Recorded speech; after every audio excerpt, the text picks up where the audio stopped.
Bonsoir à toutes, bonsoir à tous. À la une de votre journal de France 3 et Euskadi Pays Basque, retour sur le carnaval de Bayonne de ce week-end avec des images hautes en couleurs.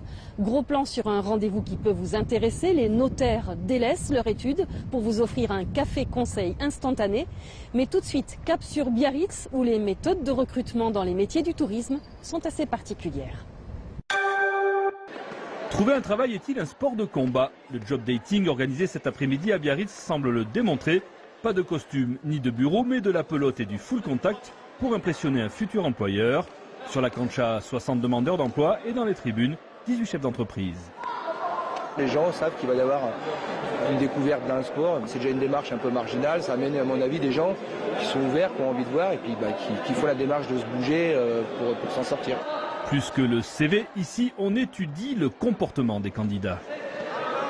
Tout est intéressant, les petits détails sur leur façon de se mouvoir, le sourire dans tout état de cause, ou le contraire d'un sourire peut-être.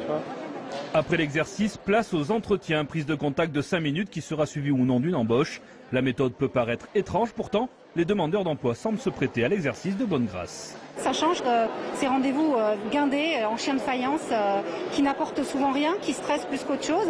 Alors que là, je pense que les personnes que l'on voit sont nettement plus détendues, ce qui leur permet d'appréhender un entretien ou se raconter beaucoup plus facilement. Je recherche dans le tourisme et c'est pas forcément ciblé tourisme, commercial tourisme, mais après ça, on tente notre chance et on prend contact déjà, donc c'est plutôt positif. Une quarantaine de postes étaient à pourvoir, la plupart saisonniers, dans l'hôtellerie et la restauration entre Biarritz et Saint-Jean-de-Luz.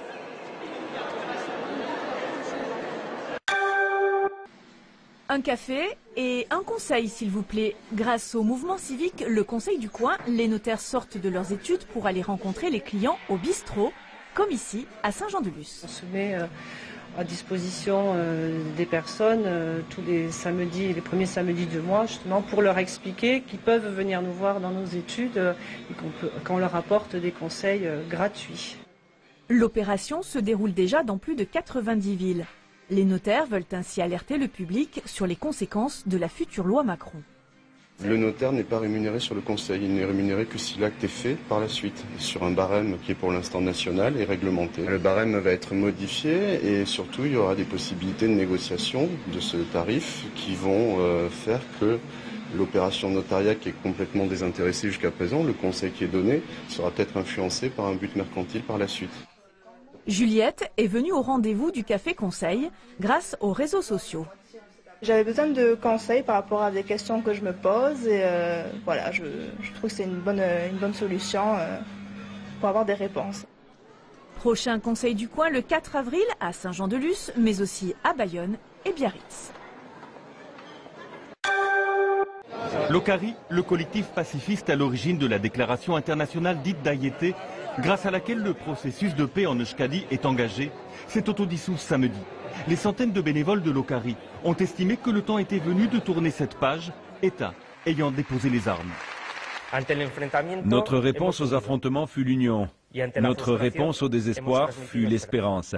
Merci. Brian Currin, l'ami de Nelson Mandela, qui a toujours soutenu l'Okari, a transmis tous ses espoirs de réconciliation en Pays Basque.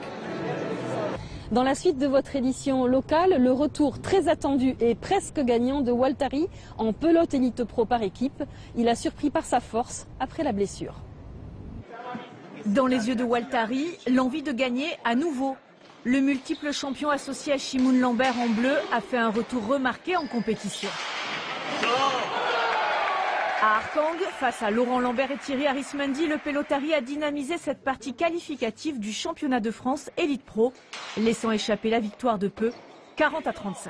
Le début de partie a été quand même relativement convenable pour lui. On a senti qu'il y avait des sensations qui revenaient et ça lui a permis de maintenir un petit peu l'équipe à flot sur l'ensemble de la partie. Shimon a été un petit peu en dedans et c'est dommage parce qu'il manquait vraiment pas grand-chose.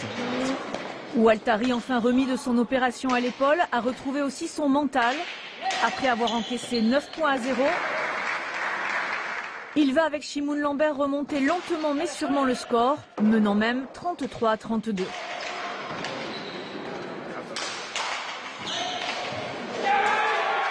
Je suis content de mon épaule, il n'y a rien de douleur. Mon but est sauté comme il faut. Aujourd'hui, je sais que mon niveau, dans 2 ou 3 semaines, presque un mois, mon niveau il est là. J'aime pas perdre, mais aujourd'hui, je suis content. Pour Laurent Lambert et Thierry Arismendi, la partie a été moins facile que prévu à remporter, malgré un jeu efficace. C'est que sur quelques retours de but là, qui font palette au fond, il nous a mis 2-3 coups de fusil où on est comme autrefois quoi. Et voilà, il lui manque encore quelques repères dans le trinquet, mais je pense que au fur et à mesure des parties, ça va lui revenir. Les phases qualificatives du championnat se déroulent jusqu'au 28 mars.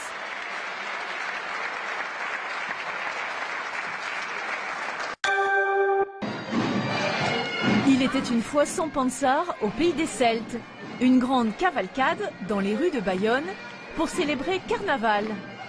Et comme par magie, certains déguisés étaient totalement dans le thème. Moi je suis Gandalf, le magicien. Oula, attention, grâce à moi, vous allez avoir tout. Pirate. Je suis un Écossais, Écossais du Nord. Ah, Écossais du Nord. Vous avez vu des côtés du Sud, ils sont en blanc. Quant au petit pois à Écossais, il était là aussi. Et dans la galaxie des super-héros, il y avait... Moi, je suis Capitaine America. Captain America aussi. Vous entendez? Voyons. Dans cette bataille d'ego, il y avait encore des très mignons échappés de l'amicale Saint-Léon. Et même des commerçants de la rue du Pilori qui ont cloué quelques becs avec leur déguisement. Il n'y a pas assez de gens déguisés, j'espère que l'année prochaine, ils s'y mettront tous. Ouais. Voilà. Nous, en tout cas, on a joué le jeu et c'est super, on est ravis. Pour ce carnaval, Bayonne avait revêtu les couleurs du printemps. Et ça, c'était le plus beau des costumes.